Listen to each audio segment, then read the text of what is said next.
Imagination ಆಗ್ತಾ ಇಲ್ಲ ಅಂತ ಇದ್ರಿ. ನಾನ್ ಹೇಳ್ತೀನಿ ಕೇಳ್ರಿ, ಇಮ್ಯಾಜಿನೇಷನ್ ಮಾಡ್ಕೊಡ್ರಿ. ಈಗ ಏನು ಇಲ್ಲ, ಮಾಡರ್ನ್ ಹಿಸ್ಟ್ರಿ ಅಂದ್ರೆ ಸಿಂಪಲ್. ಏನಂದ್ರೆ ಮೊದಲು ಭಾರತ ಮತ್ತು ಚೀನಾ ಜಗತ್ತಿನ ಜೊತೆ ತುಂಬಾ ಚೆನ್ನಾಗಿರುವಂತ ಸಂಬಂಧ ಹೊಂದಿದ್ದಂತ ದೇಶಗಳು. ಯಾಕಂದ್ರೆ ಇಲ್ಲಿ ಸಾಂಬಾರ್ ಪದಾರ್ಥ ಬೆಳೀತಾ ಇತ್ತು, ಮತ್ತೆ ಜಗತ್ತಿನಲ್ಲಿ ಮೊದಲು ಅಕ್ಕಿ ಬೆಳೆದದ್ದು ಈ ಭಾಗ.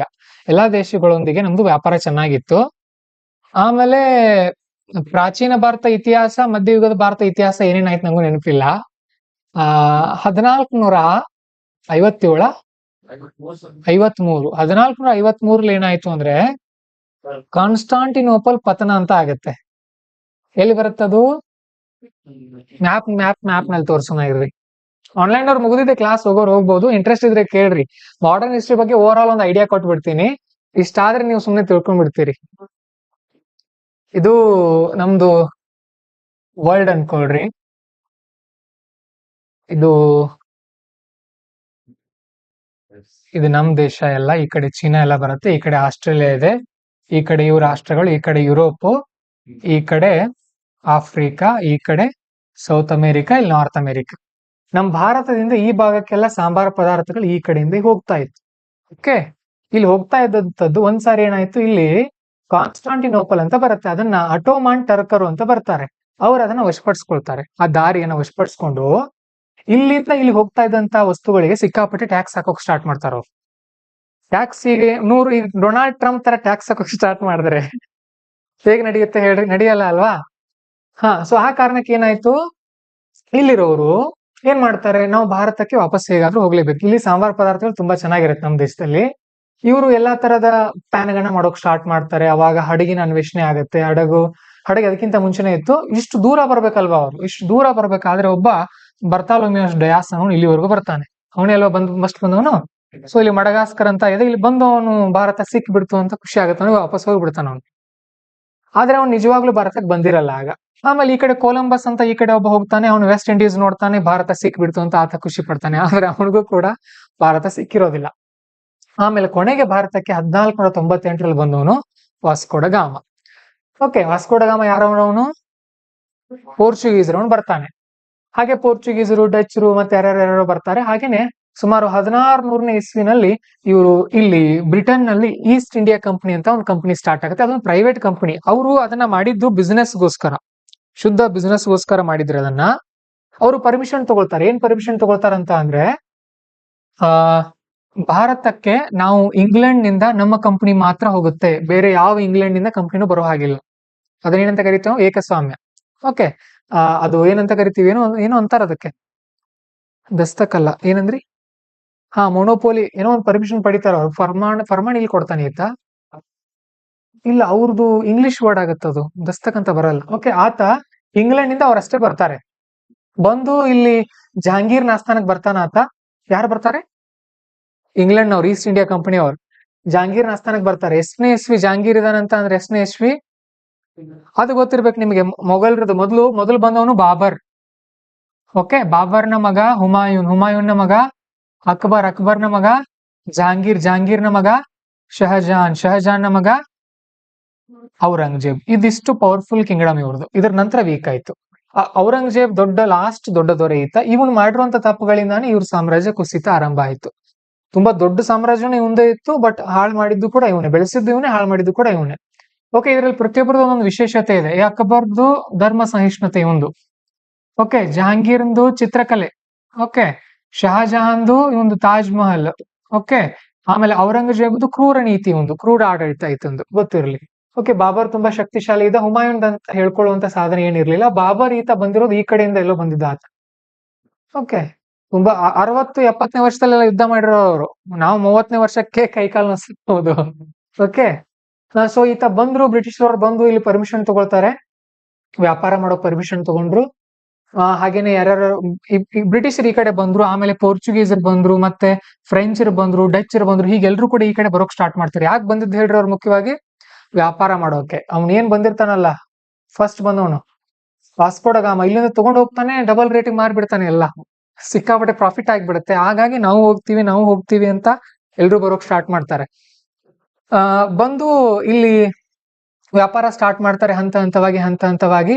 ಈ ಇಲ್ಲಿಂದ ಈ ಕಡೆ ಮೊದಲು ಈ ಕಡೆ ಗುಜರಾತ್ ನಲ್ಲಿ ಇರ್ತಾರೆ, ಆ ಕಡೆ ಹಂತ ಹಂತವಾಗಿ ಈ ಕಡೆ ಹೋಗಿ ಇಲ್ಲಿ ಕೋಲ್ಕತ್ತಾ ಇಲ್ಲೂ ಕೂಡ ತಮ್ಮ ಎಲ್ಲ ವ್ಯಾಪಾರಗಳನ್ನ ವೃದ್ಧಿ ಮಾಡೋಕೆ ಸ್ಟಾರ್ಟ್ ಮಾಡ್ತಾರೆ. ಇದಾದ ಮೇಲೆ ಹಂತ ಹಂತವಾಗಿ ಆ ಭಾಗದ ತೆರಿಗೆ ಕಲೆಕ್ಷನ್ ಅಧಿಕಾರವನ್ನು ಕೂಡ ಪಡಿತಾರ ಅವ್ರು, ಟ್ಯಾಕ್ಸ್ ಕಲೆಕ್ಷನ್ ಪವರ್. ಏನಂದ್ರಿ? ಬಂಗಾಳದ ನವಾಬ್ನಿಂದ ಫಾರೂಕ್ ಶಿಯಾರ್ ಅನ್ಸತ್ತಲ್ವಾ, ಫಾರೂಕ್ ಶಿಯಾರ್ ಅಂತ ಒಬ್ಬ ಬಂಗಾಳದ ನವಾಬ ಇರ್ತಾನೆ, ಅವನಿಂದ ತೆರಿಗೆ ಅಧಿಕಾರವನ್ನ ಪಡಿತಾರ ಅವರು. ಪಡೆದು ಹಾಗೆ ಮತ್ತೆ ಎಲ್ಲ ಇಂಟರ್ನಲ್ ಮ್ಯಾಟರ್ ನಲ್ಲಿ ಭಾಗವಹಿಸೋಕ್ ಸ್ಟಾರ್ಟ್, ಕೋಟೆಗಳನ್ನ ಕಟ್ಕೊಳ್ಳೋಕೆ ಸ್ಟಾರ್ಟ್ ಮಾಡ್ತಾರೆ, ಇಂಟರ್ನಲ್ ಮ್ಯಾಟರ್ ಗಳಲ್ಲಿ ಭಾಗವಹಿಸೋಕ್ ಸ್ಟಾರ್ಟ್ ಮಾಡ್ತಾರೆ. ಆಮೇಲೆ ಭಾರತದ ಸಂಸ್ಕೃತಿಯಲ್ಲಿ ಕೂಡ ಭಾಗವಹಿಸೋಕೆ ಆರಂಭ ಮಾಡ್ತಾರೆ. ಉದಾಹರಣೆಗೆ ಸತಿ ಪದ್ಧತಿ ನಿಷೇಧ ಮಾಡ್ತಾರೆ, ಭ್ರೂಣ ಹತ್ಯೆ ನಿಷೇಧ ಮಾಡ್ತಾರೆ. ಆಮೇಲೆ ವಿಧವಾ ವಿವಾಹಕ್ಕೆ ಅವರು ಕೂಡ ಏನ್ ಮಾಡ್ತಾರೆ, ಪುನಶ್ಚೇತನ ಕೊಡ್ತಾರೆ. ಮತ್ತೆ ಅವ್ರ ದೇಶದವ್ರಿಗೆ ಏನ್ ಹೇಳ್ತಾರೆ, ಎಷ್ಟು ಸಾಧ್ಯ ಆಗುತ್ತೋ ಅಷ್ಟು ಜನರನ್ನ ಮದುವೆ ಆಗ್ರಿ, ಇಲ್ಲೇ ಮಕ್ಕಳನ್ನ ಮಾಡ್ರಿ, ಇಲ್ಲೇ ಸೆಟ್ಲ್ ಆಗ್ರಿ ಅಂತ ಹೇಳ್ತಾರೆ. ಈ ಸಂದರ್ಭದಲ್ಲಿ ಇಲ್ಲಿ ಒಳಗೆ ಸಾಮ್ರಾಜ್ಯಗಳಿರುತ್ತೆ. ಉದಾಹರಣೆಗೆ ಇಲ್ಲಿ ಮರಾಠರು ಇರ್ತಾರೆ, ಈ ಕಡೆ ಮೈಸೂರು ರಾಜರು ಇರ್ತಾರೆ, ಆಮೇಲೆ ಹೈದರಾಬಾದ್ ನಿಜಾಮ ಇರ್ತಾನೆ, ಬಂಗಾಳದಲ್ಲಿ ಇರ್ತಾರೆ ಇವರು. ಇವರೆಲ್ಲರ ನಡುವೆ ಜಗಳಗಳಾಗುವಾಗ ಒಬ್ಬರನ್ನ ಎತ್ತಿ ಅವ್ರಿಬ್ರು ಜಗಳ ಆಡ್ತಾ ಇರೋದು, ಇವ್ರ ಹಿಂದೆತ್ತಿ ಒಬ್ರಿಗೆ ಸಪೋರ್ಟ್ ಮಾಡೋದು, ಗೆದ್ದ ನಂತರ ಇವ್ರ ಆಸ್ಥಾನವನ್ನ ವಶಪಡಿಸ್ಕೊಳ್ಳೋದು. ಹೀಗೆ ನಡೀತಾ ಹೋಗುವಾಗ ಕೊನೆಗೆ ಏನ್ ಮಾಡ್ತಾರೆ, ಇಡೀ ಭಾರತವನ್ನ ತಮ್ಮ ವಶ ಮಾಡ್ಕೊಳ್ತಾರೆ, ಕಲ್ಕತ್ತಾವನ್ನ ರಾಜಧಾನಿಯಾಗಿ ಆಳುಕಾರಾಮ ಮಾಡ್ತಾರೆ. ಓಕೆ, ಇದರಲ್ಲಿ ಇವ್ರದ್ದು ಗವರ್ನರ್ಗಳು ಬರ್ತಾರೆ. 3 ಕಡೆ ಗವರ್ನರ್ಸ್ ಇದ್ರು ಇವ್ರದ್ದು, ಮುಂಬೈನಲ್ಲಿ, ಚೆನ್ನೈನಲ್ಲಿ ಮತ್ತು ಕಲ್ಕತ್ತಾನಲ್ಲಿ. ಈ 3 ಮುಂದೆ ಹೋಗಿ ಈ ಕಲ್ಕತ್ತಾಗೆ ಹೆಡ್ ಆಗಿ ಮಾಡ್ತಾರೆ, ಗವರ್ನರ್ ಜನರಲ್ ಆಫ್ ಇಂಡಿಯಾ ಅಂತ ಕರೀತಾರೆ ಇವರನ್ನ. ಓಕೆ, ಅದಾದ್ಮೇಲೆ 1857 ಭಾರತೀಯರು ನೋಡ್ತಾರೆ. 1857ಕ್ಕೆ ಇವ್ರ ವಿರುದ್ಧ ದಂಗೆ ಹೇಳ್ತಾರೆ. ಅದಕ್ಕಿಂತ ಮುಂಚೆ ಕೂಡ ಕೆಲವೊಂದು ದಂಗೆಗಳಾಗಿವೆ, ಅದನ್ನ ಕಲಿತೀರಿ, ಅವಷ್ಟು ಇಂಪಾರ್ಟೆಂಟ್ ಪ್ರಭಾವ ಬೀರ್ಲಿಲ್ಲ. ಓಕೆ, ಸೊ ಅದಾದ್ಮೇಲೆ 1857 ದಂಗೆ ಒಂದ್ ದೊಡ್ಡ ಹೊಡೆತ ಕೊಡುತ್ತೆ ಅವ್ರಿಗೆ. ಇದ್ರ ನಡುವೆ ಗವರ್ನರ್ ಜನರಲ್ ಗಳಂತ ಬರ್ತಾರೆ. ಆಮೇಲೆ ಈ ದೇಶದಲ್ಲಿ, ನಮ್ಮ ದೇಶದಲ್ಲಿ ಇವ್ರಿದ್ದಾಗ ಇಲ್ಲಿ ಫ್ರೆಂಚ್ ಅಲ್ವಾ, ಅವನು ಡ್ಯೂಪ್ಲೆ ಯಾರು ಬರ್ತಾನೆ, ಪೋರ್ಚುಗೀಸ್ ಫ್ರೆಂಚ್ ಆತ, ಫ್ರೆಂಚ್. ಇಲ್ಲಿ ಇವ್ರು ಬಂದಿರೋದು ನಮ್ ನೆಲದ ಮೇಲೆ, ಇವ್ರು ಜಗಾಡ್ತಿರ್ತಾರೆ, ನಮ್ ನೆಲದ ಮೇಲೆ ಅವ್ರು ಜಗಾಡ್ತಿರ್ತಾರೆ. ಯಾಕಂದ್ರೆ ಇಲ್ಲಿ ಯುದ್ಧಗಳು ನಡೀತಾ ಇರುತ್ತೆ, ಫ್ರಾನ್ಸ್ ಮತ್ತೆ ಬ್ರಿಟನ್ ಯುದ್ಧ ನಡೀತಾ ಇರುತ್ತೆ, ಅದಕ್ಕೋಸ್ಕರ ಇಲ್ಲಿ ಯುದ್ಧಗಳು ನಮ್ ದೇಶದಲ್ಲಿ ಯುದ್ಧ ಮಾಡ್ತಿರ್ತಾರೆ ಇವರು. ಓಕೆ, ಅವು ಇಷ್ಟು ಯಾವ ಗವರ್ನರ್ ಜನರಲ್ ಏನೇನ್ ಮಾಡಿದ್ರು ಅಂತ ನೀವು ನೆನ್ಪಿಟ್ಕೊಳ್ಬೇಕು. ನಮಗೆ ಇದೆಲ್ಲ ಇಂಪಾರ್ಟೆಂಟ್ ಆಗಲ್ಲ, ನಮಗೆ 1857 ಕೂಡ ಇಂಪಾರ್ಟೆಂಟ್ ಅಲ್ಲ, ಸ್ವಲ್ಪ ಅದ್ರ ಬಗ್ಗೆ ಗೊತ್ತಿದ್ರೆ ಸಾಕು. ಸೊ ಇದಾದ ನಂತರ ಅವರು 1852ರಲ್ಲಿ ಬ್ರಿಟನ್ ರಾಣಿ ಒಂದು ಚಾರ್ಟರ್ ಅನ್ನ ಹೊರಡಿಸ್ತಾಳೆ. ಏನಂತಂದ್ರೆ, ಇನ್ ಮುಂದೆ ನಾವು ಆಂತರಿಕ ಇದರಲ್ಲಿ ಧಾರ್ಮಿಕ ವಿಚಾರಗಳಲ್ಲಿ ನಾವು ಭಾಗವಹಿಸೋದಿಲ್ಲ ಅಂತ ಹೇಳ್ತಾಳೆ. ಅದಾದ್ಮೇಲೆ ಶಾಂತವಾಗುತ್ತೆ ಭಾರತ. 1885ರಲ್ಲಿ ಇಂಡಿಯನ್ ನ್ಯಾಷನಲ್ ಕಾಂಗ್ರೆಸ್ ಸ್ಟಾರ್ಟ್ ಆಗುತ್ತೆ. ಓಕೆ, ಆಗ ಏನಾಗುತ್ತೆ, ಇನ್ನೊಂದೇನಾಗುತ್ತೆ, ಇವ್ರು ಬಂದದ್ರಿಂದ ಭಾರತೀಯರು ಕೂಡ ಇಲ್ಲಿ ಹೋಗಿ ವಿದ್ಯಾಭ್ಯಾಸವನ್ನ ಕಲಿಯೋಕೆ ಆರಂಭ ಮಾಡ್ತಾರೆ. ಅವರು ಇಂಟೆಲೆಕ್ಚುಯಲ್ಗಳು ವಾಪಸ್ ಬಂದಾಗ ಅವ್ರಿಗೆ ಅನ್ಸುತ್ತೆ, ಆ ದೇಶಗಳಾಗಿದೆ, ನಮ್ಮ ದೇಶ ಇನ್ನೂ ಆಗಿದೆ, ಬದಲಾವಣೆ ತರಬೇಕು ಅಂತ ಅವರು ಪುಸ್ತಕನ ಬರೀತಾರೆ. ಆಮೇಲೆ ಇದೇ ಸಂದರ್ಭದಲ್ಲಿ ಬ್ರಿಟಿಷರು ನಮ್ಮ ಮೇಲೆ ಒತ್ತಾಯ ಹಾಕಿ ಭಾರತೀಯರ ಬಳಿ ಏನ್ ಬೆಳೆಸ್ತಾ ಇದ್ರು, ನೀಲಿ ಬೆಳೆಯನ್ನ ಬೆಳೆಸ್ತಾ ಇದ್ರು. ಯಾಕಂದ್ರೆ ಇಲ್ಲಿ ಹತ್ತಿ ತಗೊಂಡು ಹೋಗಿ ಹತ್ತಿ ಬಟ್ಟೆನ ಮಾಡ್ತಾ ಇದ್ರು. ಆ ಹತ್ತಿ ಬಟ್ಟೆಗೆ ಬಣ್ಣ ಹಾಕೋಕೆ ಇಲ್ಲಿ ನೀಲಿ ಬೆಳೆಯನ್ನ ಬೆಳೆಸೋಕೆ ಹಚ್ತಾ ಇದ್ರು. ಇದರ ವಿರುದ್ಧ ಎಲ್ಲ ಪ್ರತಿಭಟನೆಗಳು ಅಲ್ಲಲ್ಲಿ ಆಗ್ತಾ ಇದ್ವು. ಇಲ್ಲಿ 1885 ನಂತರ ಸ್ವತಂತ್ರ ಚಳುವಳಿ ಹಂತವಾಗಿ ಭಾರತದಲ್ಲಿ ಆರಂಭ ಆಗತ್ತೆ. ಆಮೇಲೆ 1905ಕ್ಕೆ ಬಂದಾಗ ಒಂದು ದೊಡ್ಡ ರೂಪ ಪಡ್ಕೊಂಡಿರುತ್ತೆ ಅದು ಸ್ವತಂತ್ರ ಚಳವಳಿ. ಬಾಲಗಂಗಾಧರ ತಿಲಕ್ ಅವ್ರು ಇರ್ಬೋದು, ಮತ್ತೆ ಗೋಪಾಲ್ ಕೃಷ್ಣ ಗೋಖಲೆ ಇವರೆಲ್ಲರೂ ಇರ್ತಾರೆ. ಇವ್ರು ಏನ್ ಮಾಡ್ತಾರೆ, ಸ್ವದೇಶಿ ಚಳವಳಿ ಅಂತ ಮಾಡ್ತಾರೆ. ಯಾಕಂದ್ರೆ 1905ರಲ್ಲಿ ಒಂದು ಘೋಷಣೆ ಆಗತ್ತೆ, ಏನು, ಬಂಗಾಳ ವಿಭಜನೆ. ಬಂಗಾಳವನ್ನ ಏನಿದೆಯಲ್ಲ, ಇದನ್ನ ವಿಭಾಗ ಮಾಡ್ತೀವಿ, ಪೂರ್ವ ಬಂಗಾಳ ಮತ್ತು ಪಶ್ಚಿಮ ಬಂಗಾಳ ಅಂತ ಯಾಕೆ ಕರಿತೀವಿ ಹೇಳ್ರಿ ನಾವು? ಅದು ಬಂಗಾಳ ಒಂದೇ ಇತ್ತು ಮೊದ್ಲು, ಇಲ್ಲಿ ಬಂಗಾಳ ಒಂದೇ ಇತ್ತು. ಏನ್ ಬಂಗಾಳ ಇತ್ತು, ಇದನ್ನ ಪೂರ್ವ ಬಂಗಾಳ, ಇದನ್ನ ಪಶ್ಚಿಮ ಬಂಗಾಳ ಅಂತ ವಿಭಾಗ ಮಾಡಿದ್ರು ಅವ್ರು. ಯಾಕಂದ್ರೆ ಅಲ್ಲಿ ಜನಸಂಖ್ಯೆ ಆಧಾರದಲ್ಲಿ ಅದನ್ನ ವಿಭಜನೆ ಮಾಡಿ ಜಗಳ ಹಚ್ಚೋದು, ಆ ತರ. ಅದ್ರ ವಿರುದ್ಧ ಪ್ರತಿಭಟನೆ ಆಗುತ್ತೆ, ಸ್ವದೇಶಿ ಚಳವಳಿ ಅಂತ ನಡೆಯುತ್ತೆ. ಆಮೇಲೆ 1905ರಿಂದ 1915 ಕೆಲವೊಂದು ಕ್ರಾಂತಿಕಾರಿಗಳು, ಇವರು ಮಂದಗಾಮಿಗಳೆಲ್ಲರೂ ಕೂಡ ಭಾಗವಹಿಸ್ತಾರೆ. 1907ರಲ್ಲಿ ಇದ್ರ ನಡುವೆ 1907ರಲ್ಲಿ ಕಾಂಗ್ರೆಸ್ ಏನಿತ್ತಲ್ಲ, ಈ ಕಾಂಗ್ರೆಸ್ ಸಂಘಟನೆ ವಿಭಾಗ ಆಗತ್ತೆ.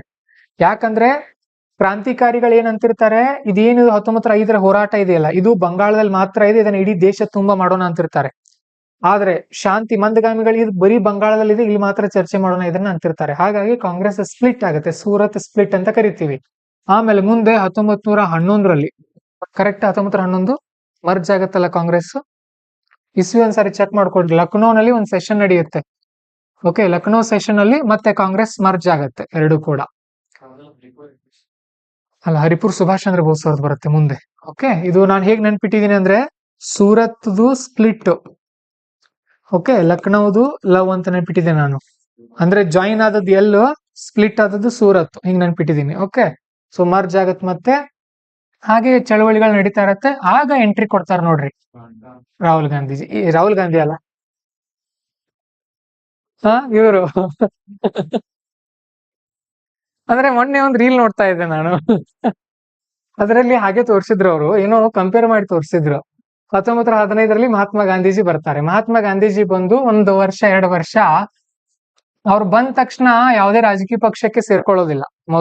ಮೊದಲು ದೇಶ ತಿರುಗಬೇಕು ಅಂತ ನಿರ್ಧಾರ ಮಾಡ್ತಾರೆ ಅವರು. ನಮಗ್ ಪ್ರಶ್ನೆಗಳು ಬರೋದು ಈ ಕಡೆಯಿಂದ ನೋಡ್ರಿ. 1905ರ ನಂತರ 1947ವರೆಗೂ ತುಂಬಾ ಇಂಪಾರ್ಟೆಂಟ್ ಮಾಡರ್ನ್ ಹಿಸ್ಟ್ರಿ. ಅದಕ್ಕಿಂತ ಹಿಂದಿನ ನೀವು ಓದಿದ್ರು ಅಷ್ಟೇ, ಬಿಟ್ರು ಅಷ್ಟೇ, ಪ್ರಶ್ನೆಗಳು ಬರಲ್ಲ. ಹಾಗಾಗಿ ಅರ್ಥ ಆದ್ರೂ ಅಷ್ಟೇ, ಅರ್ಥ ಆಗ್ಲಿಲ್ಲ ಅಂದ್ರೂ ಅಷ್ಟೇ, ಜಾಸ್ತಿ ತಲೆ ಕೆಡ್ಸ್ಕೊಳ್ಬೇಡ್ರಿ.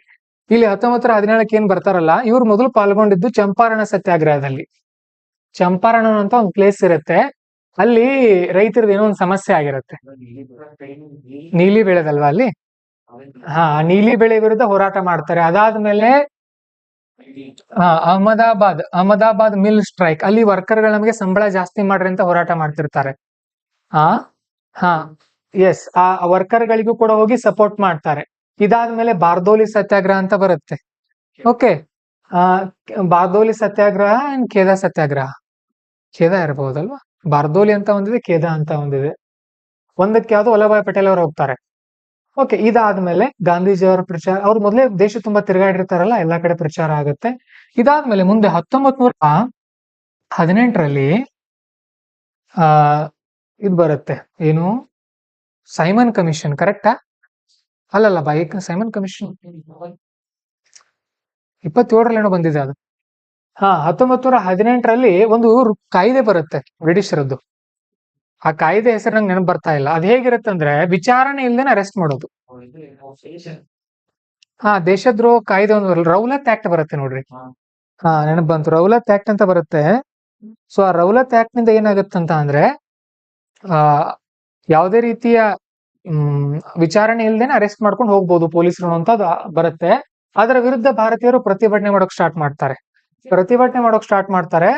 ಒಂದ್ಸಾರಿ ಏಪ್ರಿಲ್ ತಿಂಗಳಲ್ಲಿ ಪಂಜಾಬ್ನಲ್ಲಿ ಒಂದು ಜಲಿಯನ್ ವಾಲಾಬಾಗ್ನ ಒಂದು ಸಭೆಯಲ್ಲಿ ಎಲ್ಲರೂ ಸಭೆ ಸೇರಿರ್ತಾರೆ. ಅದರಲ್ಲಿ ಹೋಗಿ ಒಬ್ಬ ಜನರಲ್ ಡೈರ್ ಅನ್ನೋನು ಏನ್ ಮಾಡ್ಬಿಡ್ತಾನೆ, ಆ ಸಭೆ ಸೇರಿರುವಂತ ಜನರ ಮೇಲೆ ಗೋಳಿಬಾರ್ ಮಾಡಿಸ್ತಾನೆ.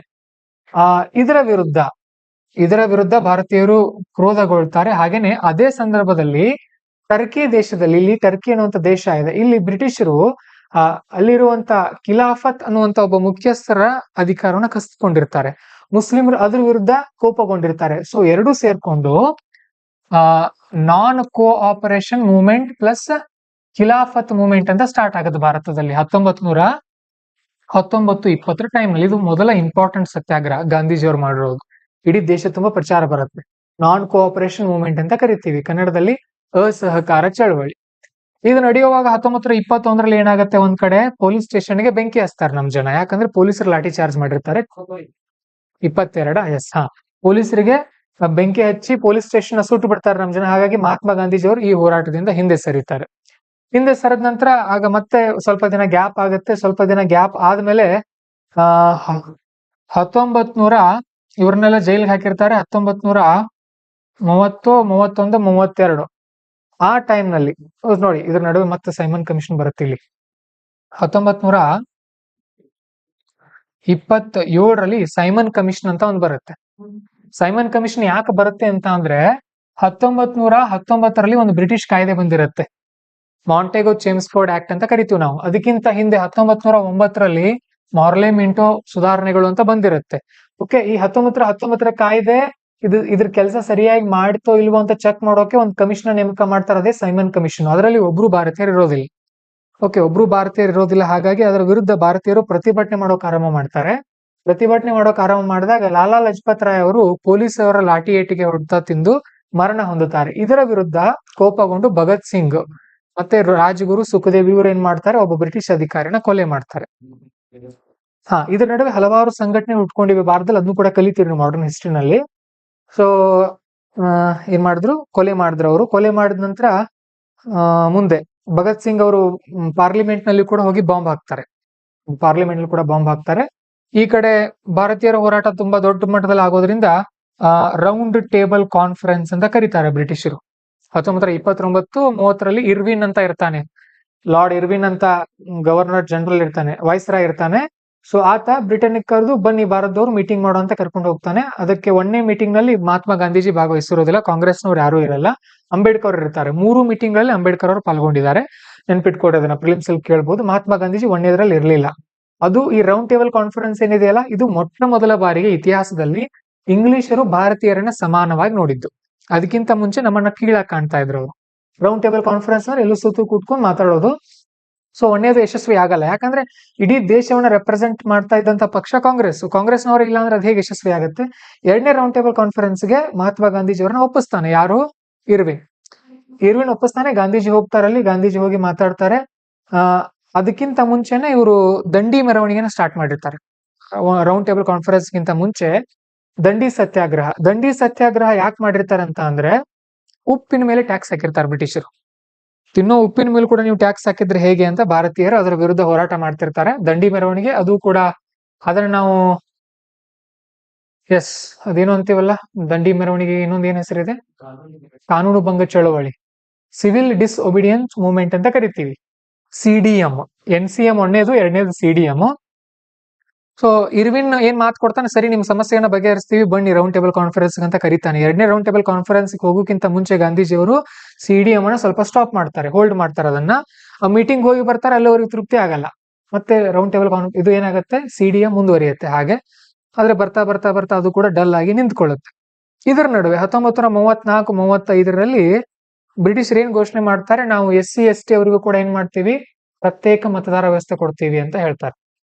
ಕಮ್ಯುನಲ್ ರೆಪ್ರೆಸೆಂಟೇಷನ್ ಅನ್ನ, ಅಂದ್ರೆ ಆಯಾ ಈಗ SC/ST ಒಬ್ಬ ಲೀಡರ್ ಚುನಾವಣೆ ನಿಂತ್ಕೊಂಡ್ರು ಅಂದ್ರೆ ಬರೀ ಅವರಿಗೆ SC/ST ಅವ್ರು ಓಟ್ ಹಾಕೋದು.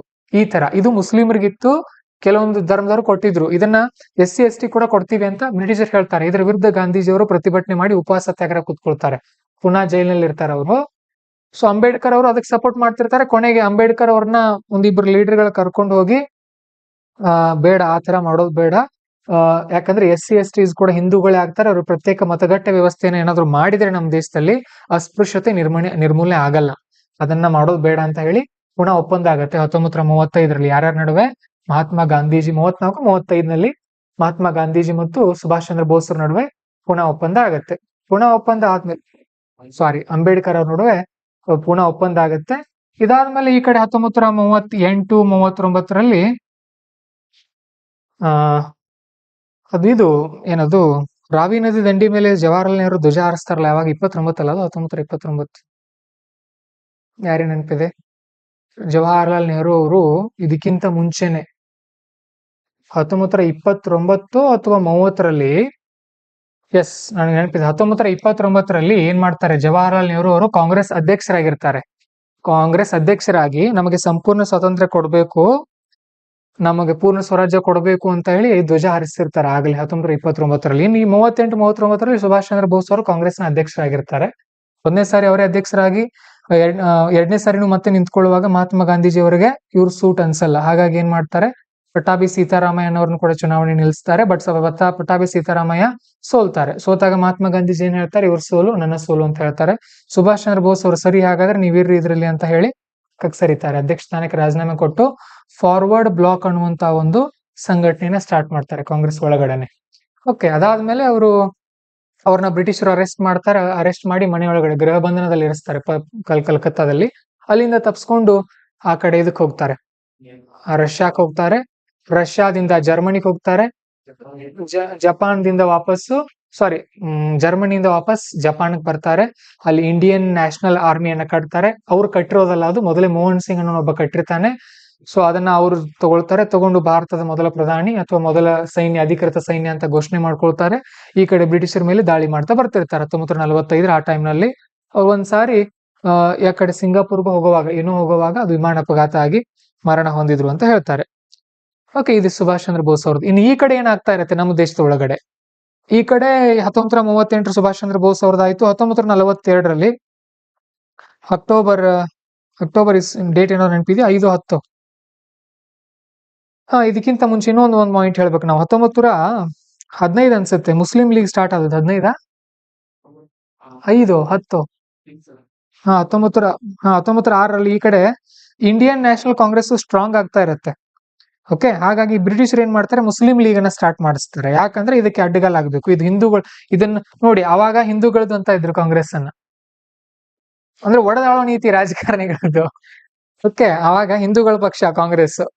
ಕಾಂಗ್ರೆಸ್ ಅವ್ರು ಏನನ್ನೋರು ಇಲ್ಲ, ನಾವ್ ಯಾವ ಪಕ್ಷಕ್ಕೂ ಅಲ್ಲ ಅಂತ. ಪಾಪ ಆಗ್ಲೂ ಕೂಡ ಹಾಗೆ ಅವ್ರದ್ದು, ಈಗಲೂ ಕೂಡ ಹಾಗೆ ಅವ್ರದ್ದು. ಮುಸ್ಲಿಂ ಲೀಗ್ ಅನ್ನ ಸ್ಟಾರ್ಟ್ ಮಾಡಿದ್ರು. ಇವ್ರದ್ದು ಈ ಕಡೆ ಮೊದಲು ಮೊಹಮ್ಮದ್ ಅಲಿ ಜಿನ್ನಾ ಕಾಂಗ್ರೆಸ್ ಒಳಗಡೆ ಇದ್ರು, ಆಮೇಲೆ ಮುಸ್ಲಿಂ ಲೀಗ್ ಹೋದ್ರು. ಮುಸ್ಲಿಂ ಲೀಗ್ ಹೋಗಿ ಟೂ ನೇಷನ್ ಥಿಯರಿ, ಅಂದ್ರೆ ನಮಗೆ ಪ್ರತ್ಯೇಕ ಪಾಕಿಸ್ತಾನ ಬೇಕು ಅನ್ನುವಂತ ಒಂದು ಬೇಡಿಕೆನ ಇಡೋಕೆ ಆರಂಭ ಮಾಡ್ತಾರೆ. ಈ ಕಡೆ 1925ರಲ್ಲಿ ಈ ಸಂಘಟನೆಗಳು ಆರಂಭ ಆಗಿರುತ್ತೆ. ಹಿಂದೂ ಮಹಾಸಭಾ ಆಗಿರ್ಬಹುದು, RSS ಆಗಿರ್ಬಹುದು, ಈ ಸಂಘಟನೆಗಳು. ಓಕೆ, ಇವು ಅಂದ್ರೆ ಈ ಮುಸ್ಲಿಂ ಲೀಗ್ಗೆ ಪರ್ಯಾಯವಾಗಿ, ಈ ಮುಸ್ಲಿಂ ಲೀಗು ಮುಸ್ಲಿಂ ಧರ್ಮಗಳ ಬಗ್ಗೆ ಹೇಗೆ ಹೇಳುತ್ತಲ್ಲ, ನಮ್ ಜನರಿಗೆ ರಕ್ಷಣೆ ಬೇಕು ಅಂತ, ಇವರು ನಮ್ ಧರ್ಮಕ್ಕೆ ರಕ್ಷಣೆ ಬೇಕು ಅಂತ ಈ ಸಂಘಟನೆಗಳು ಹೇಳ್ತಾ ಇರುತ್ತೆ. ಈ ಕಡೆ ನಡೀತಾ ಇರುವಾಗ ಒಂದ್ಸಾರಿ 1942 ಅಕ್ಟೋಬರ್ ಟೈಮ್ ನಲ್ಲಿ ಯಾವ್ದು ಕ್ವಿಟ್ ಇಂಡಿಯಾ ಮೂವ್ಮೆಂಟ್ ಅಕ್ಟೋಬರ್ ನಲ್ಲಿ ಸ್ಟಾರ್ಟ್ ಆದಲ್ವಾ? ಅಕ್ಟೋಬರ್ ಕ್ರಾಂತಿ ಅಲ್ಲ, ಕ್ವಿಟ್ ಇಂಡಿಯಾ ಮೂವ್ಮೆಂಟ್ ಸ್ಟಾರ್ಟ್ ಆಗತ್ತೆ. ಕ್ವಿಟ್ ಇಂಡಿಯಾ ಮೂವ್ಮೆಂಟ್ ಸ್ಟಾರ್ಟ್ ಆಯ್ತು. ಭಾರತ ಬಿಟ್ಟು ತೊಲಗಿ ಚಳವಳಿ ದೊಡ್ಡ ಮಟ್ಟದ ಹೋರಾಟ. ಅದು ಏನಾಗಿತ್ತಂತ ಅಂದ್ರೆ ಸ್ವಲ್ಪ ಕ್ರಾಂತಿಕಾರಿ ಕೂಡ ಆಗಿತ್ತು. ಅದನ್ನ ನೇತೃತ್ವ ವಹಿಸಿದ್ದು ಮಹಾತ್ಮ ಗಾಂಧೀಜಿನೇ. ಬಟ್ ಈ ಸಾರಿ ಅವರು ಸುಮ್ಮನೆ ಇದ್ರು, ಏನ್ ಮಾಡ್ತೀರಿ ಮಾಡ್ರಿ, ಶಾಂತಿಯುತವಾಗಿ ಅಂತ ಹೇಳಿರ್ಲಿಲ್ಲ ಅವರು, ಮಾಡು ಇಲ್ಲವೇ ಮಡಿ ಅಂತ ಹೇಳಿದ್ರು, ಡೂ ಆರ್ ಡೈ ಅಂತ ಹೇಳಿದ್ರು. ಸೊ ಇದು ತುಂಬಾ ದೊಡ್ಡ ಮಟ್ಟದ ಹೋರಾಟ ಆಗತ್ತೆ. ಇಡೀ ದೇಶದ ಜನ ಎಲ್ಲ ಇದರಲ್ಲಿ ಪಾಲ್ಗೊಂಡಿರ್ತಾರೆ. ಆಮೇಲೆ ಆ ಕಡೆಯಿಂದ INA ಬರ್ತಾ ಇರತ್ತೆ, ಇಂಡಿಯನ್ ನ್ಯಾಷನಲ್ ಆರ್ಮಿ. ಹೀಗಾಗಿ ಬ್ರಿಟಿಷರಿಗೆ ಸಂದಿಗ್ಧತೆ ಉಂಟಾಗತ್ತೆ. ಇದೇ ಸಂದರ್ಭದಲ್ಲಿ 2ನೇ ಮಹಾಯುದ್ಧ ಕೂಡ ನಡೀತಾ ಇತ್ತು ಜಗತ್ನಲ್ಲಿ. ಹಾಗಾಗಿ ಬ್ರಿಟಿಷರು ಏನ್ ಹೇಳ್ತಾರೆ, ಸರಿ ನಾವ್ ಏನ್ ಮಾಡ್ತೀವಿ, ನಿಮ್ ದೇಶವನ್ನ ಬಿಟ್ಟು ಹೋಗ್ತೀವಿ ಅಂತ ಹೇಳಿ ಬ್ರಿಟಿಷರು ಹೇಳ್ತಿರ್ತಾರೆ. ಆಗ ಬಹಳಷ್ಟು ಕಮಿಟಿಗಳನ್ನ ಮಾಡ್ತಾರೆ. ಕೆಲವೊಬ್ರು ಬೇರೆ 2 ವಿಭಾಗ ಮಾಡೋಣ ಅಂತಾರೆ, ಕೆಲವೊಬ್ರು ಬೇಡ ಅಂತಾರೆ.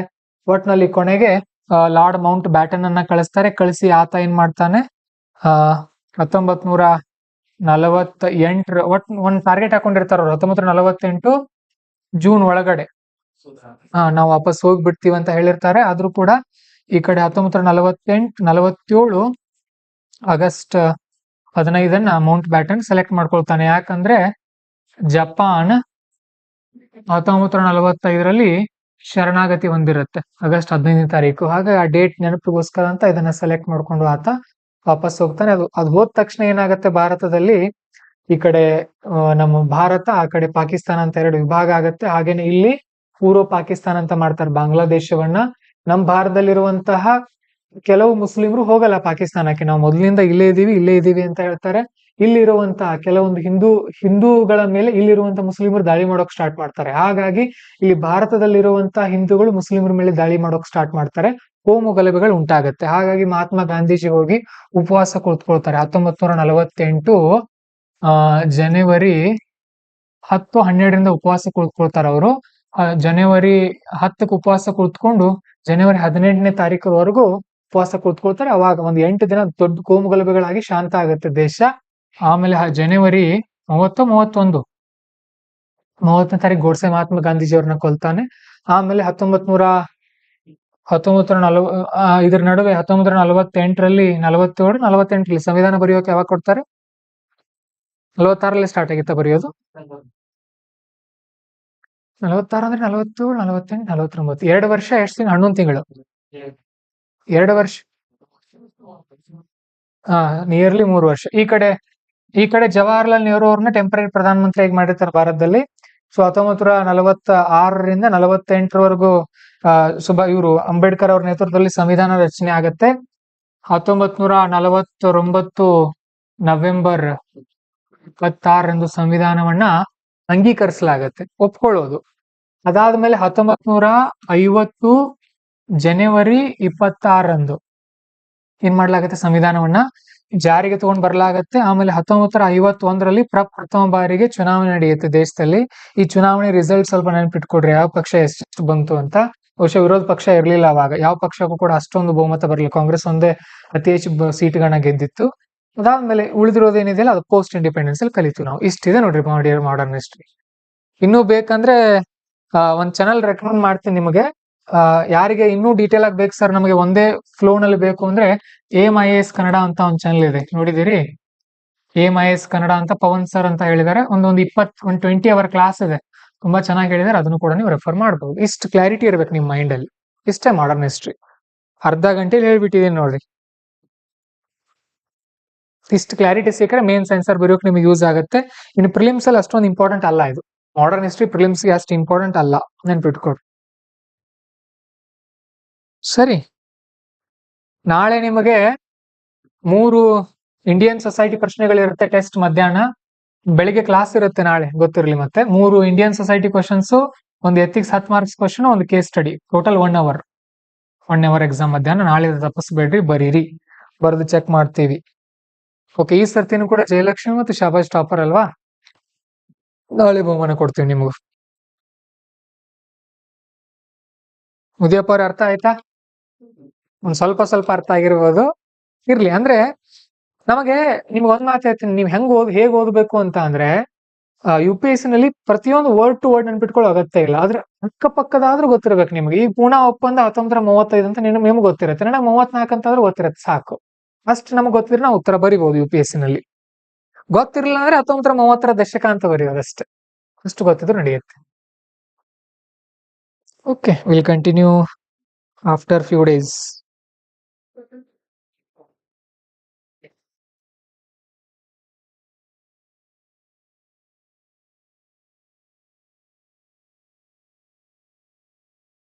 ಆನ್ಲೈನ್ ಸ್ಟೂಡೆಂಟ್ಸ್ ಅರ್ಥ ಆಯ್ತಾ?